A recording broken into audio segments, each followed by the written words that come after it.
Today is day 17 of 30-day lead coding challenge, and today we are solving a famous graph problem. It's called number of islands, and it's also a lead code problem, problem number 200.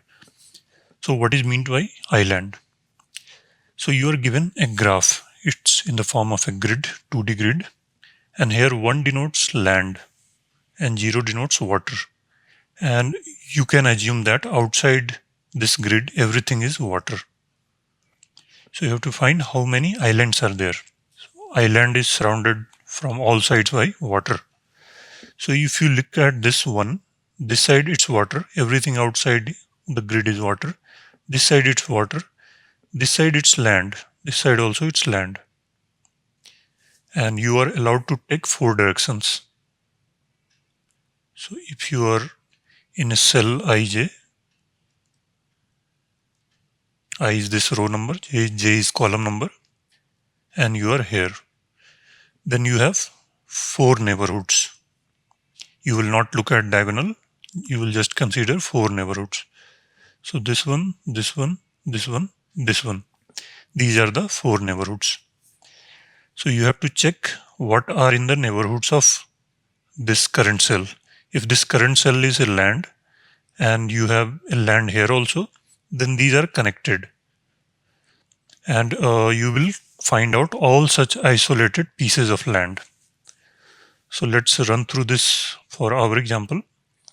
Here you see that if you look at this one, this side water, but this side land. So you will include it in this piece itself. Similarly, this side it's water, so you stop.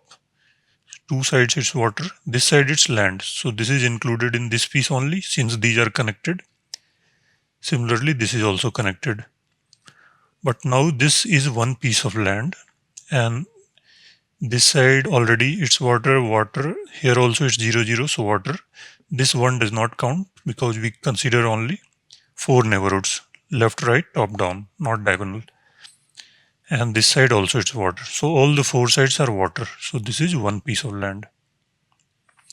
Now these all are water, water, water. Then first you find a piece of land here. So you start exploring what are other lands connected to it. You look left, water, top, it's water, down, water, right, water. So no other land is connected. So this is itself an island. And this is island number 2. Now we'll next find for the next cell, which is 1 and which we have not already visited. You move in this direction, first one you encounter here. So now you start looking for its neighborhoods. You look left, nothing, top, nothing, bottom, nothing, right, there is 1. So it's a land. So you come here and you do the same thing here. You don't find up, right, down, left you already come from, so you don't revisit there. Otherwise you will keep toggling here and here and here. So this is another piece of land and this is island number 3. So for this case you have to just return 3. The count of islands, nothing else, not the exact coordinates of the land. So what we will do, for graph traversal we have 2 methods. We either do BFS, which means breadth first search, or we do depth first search. In breadth first search, we start from a node and we visit all the nodes, all the neighbors, immediate neighbors. So maybe this node has 3 neighbors. So you visit them, that is all the nodes at a distance of 1. And these will further have some neighbors. So these 3 are visited first. So let's mark them in blue. Then you insert them in queue and you pick from the front of the queue and you visit their neighbors and insert them in the queue. So these are visited and these are pushed into the queue. So this is now popped from the queue. Next, this you pick and its neighbors. So you see you do a level order kind of thing. So these are at level 1. These are visited first. Then these are at level 2. 2 unit distance from this starting node, then these will be visited. So this approach is breadth first search. In depth first search, what you will do, if you start from here, then you will keep going till you reach a dead end, or you visit, or you reach a node which you have already visited. So you come here, here, here. Now there is no place to go. So you come back here, and you explore other opportunities here, then here, come back, no other opportunity, you go back, you find a node here. Similarly, you will go back, no other opportunity, so you will go back again, and you will explore other possibilities. So it's called depth first search because you go into depth, you go as deep as possible. So from here, the most deepest you can go is here. So you reach dead end, then you return one step back and look for other opportunities. So that's why it's called depth first search. So here we will find a depth first search approach, and this is more intuitive.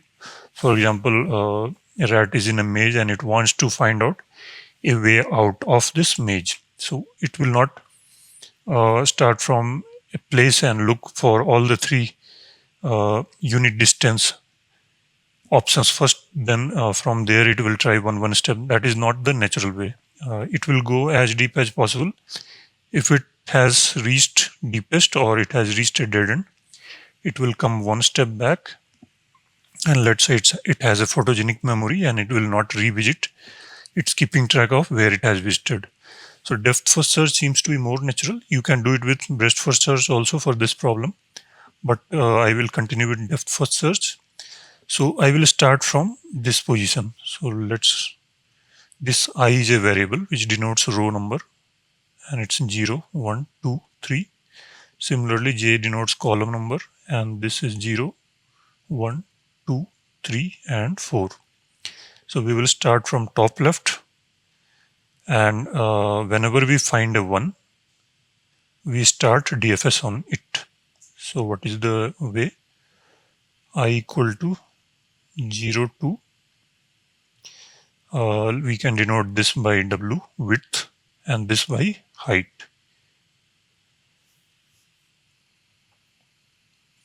So 0 to W minus 1,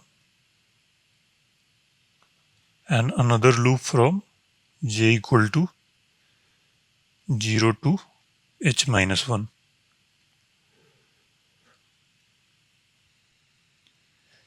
And what you do is this is denoted by 2D grid, and its name is also grid. If grid ij is equal to 1, then you do DFS on this ij. And now we need to define this DFS function. So we will define DFS in the following way. Let's say this is x, y. So first we will make grid. We have to mark it visited, and the way to mark that visited is we can add any character, but let's say here we have just two characters, 1 and 0. So we can make all the ones 0. We are not visiting 0 at all. So if we visit any cell once, we mark it 0. And let's say you are not allowed to change the grid, then you can mark it with some other character, let's say -1. So that once you are done counting the islands, you can go back, and wherever you find -1, you can make it 1 again. So that original grid remains same. So you mark it visited by some value, 0 or -1, and you look for its 4 neighbors. So ij is the cell number. Then this cell number will be, remember that I denotes the rows. So this is one row less. So this is I minus 1j. This is I plus 1j.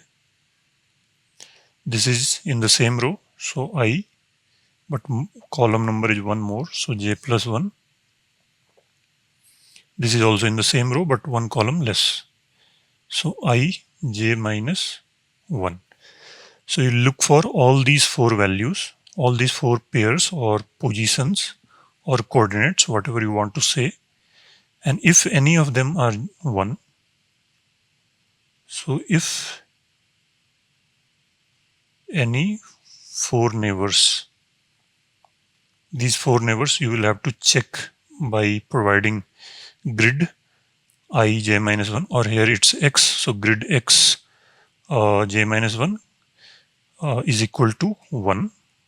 Similarly for all the 4 coordinates. Then you do a DFS here also. And here we will increment count. Why only here? Because we look for the first one and we start DFS there and increment count. And this DFS does DFS on only the connected nodes. It will not go ahead when it has visited all the connected lands. So it will stop by doing DFS on these 4, this DFS. It will just look for neighbors, and from that again neighbors, and will keep on marking visited. So it will end with the DFS of these 4. Then this loop will continue, ij. This was still continuing. It called DFS in between at some value of I and j, and this visited all the connected nodes. And once it returns, we have incremented count by 1, and we continue further for further values of I and j. So we will next find this 2 value. When I is 2, j is 2, it will find 1, and it will start DFS here, and it will just end with this DFS, and we will increment count to 2, and then it will continue incrementing j.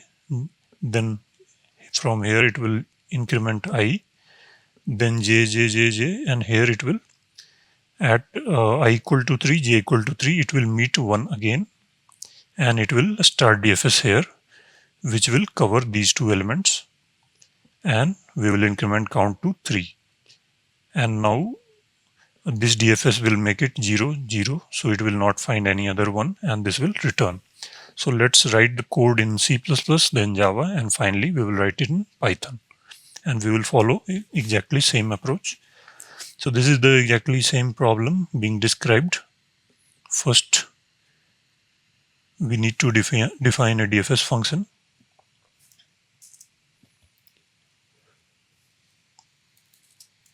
So h denotes height, which is number of rows or number of vectors in this outer vector. So this will be grid.size. And if not h, that is h equal to 0, then return 0. Now width equal to grid 0 dot size. And why grid 0 is guaranteed? Because if this was 0, we would have already returned. So this is a valid index. So if not w, return 0. Else we have a count initialized to 0, and we will run 2 loops.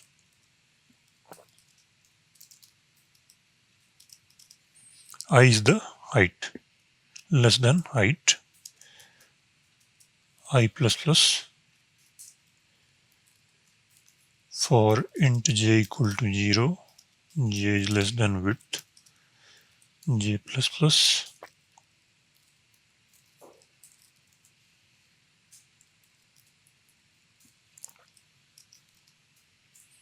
why I am doing this? Because this is a character and not int grid. So the value of this one is not same as this one. The sky value of this is different.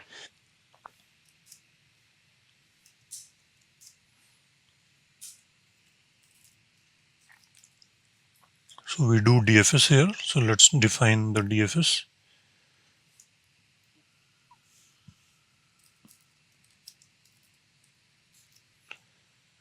And we will pass the same grid here,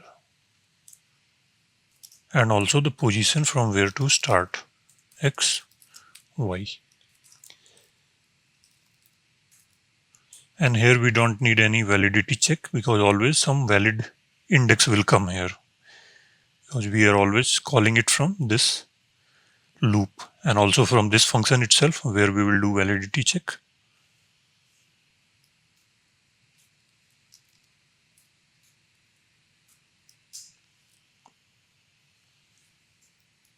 And we will look for its neighbors. So if what are the neighbors for xy? X plus 1 and y. So what we will check if x plus y 1 should be less than height. So if x plus 1 is less than height, otherwise it will become invalid. If x is already the last row, do x plus 1, it will go out of the grid. So this check is required. And grid x plus 1 y is equal to 1. Then we do DFS on.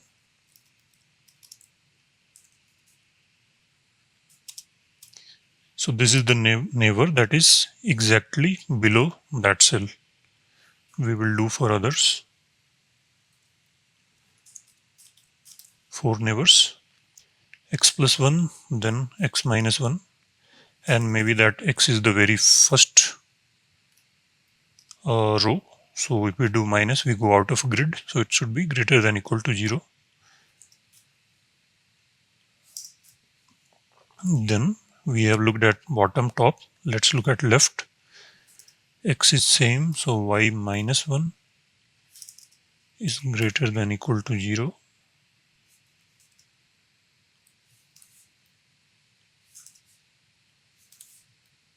Now y plus 1.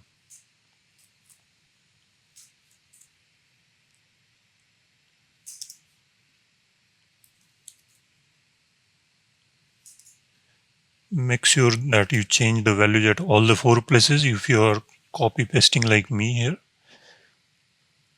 because it will be difficult to debug later. So you have to change at 3 places. So we have looked at all the 4 neighbors and done DFS there. So this should take care of visiting all the connected nodes. And here grid I, j, and let's increment count also. And finally here we will return count. Let's try it on basic case. Compile time error, undeclared identifier h. Okay, it's in this grid DFS function. So this does not know about h. H was calculated here. We can do the same thing here. Instead of h, use grid.size, and instead of w, use grid 0.size.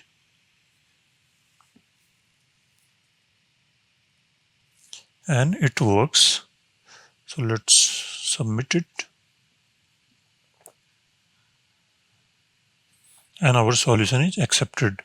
Now we will see this solution in Java. So let me copy this, as most of the things will remain same even in Java. Only in Python we will make more changes.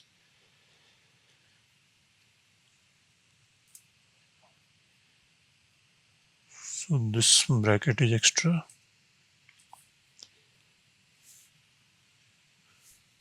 So this size will not work. It should be length. And this should be equal to 0. Grid 0 dot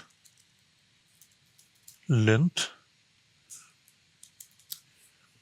Next grid this looks valid, and here we need to use this format, 2D array instead of vector of vector.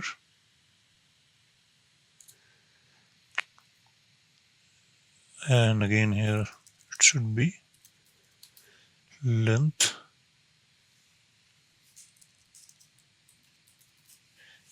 Now let's try if there is no compilation error. This should work because the method is already tested. We are looking for compilation, so it works in Java as well.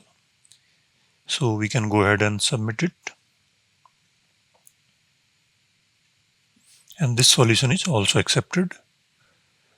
So let's copy it to Python as well.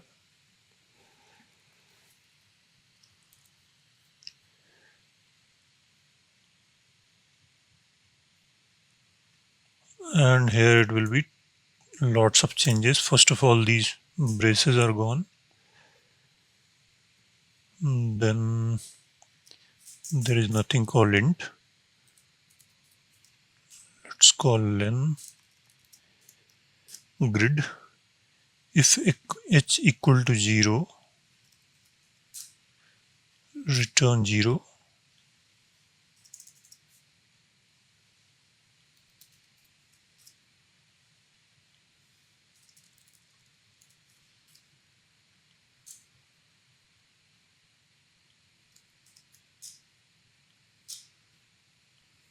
And then count is 0.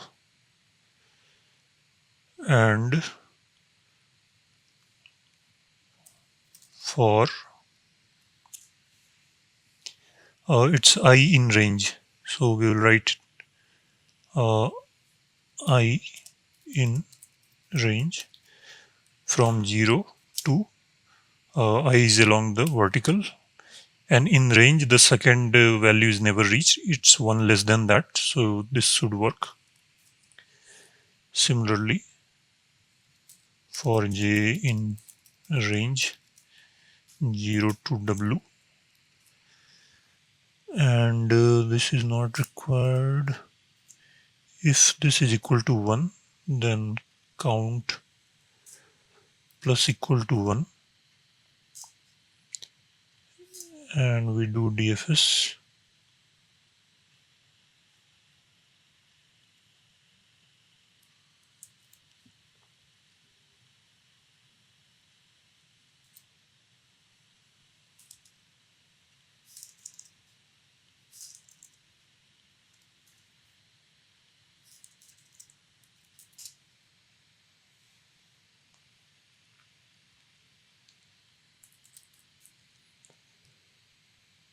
And these are gone.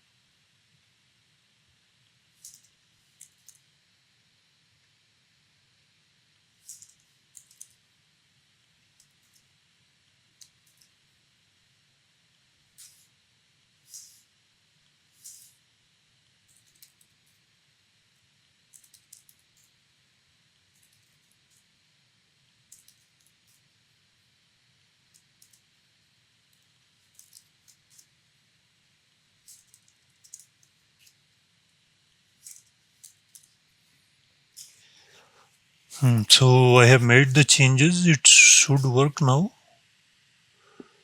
Let's try in Python. As said earlier, we are only checking for compilation issues, as the code is already tested in C++ and Java. So let's submit. And our Python solution is also accepted. So this was a direct application of depth first search in graph. I hope you understood it. This is a very important concept, and you must understand depth first search and breadth first search thoroughly and practice some questions. And these are the must to have concepts in graph theory.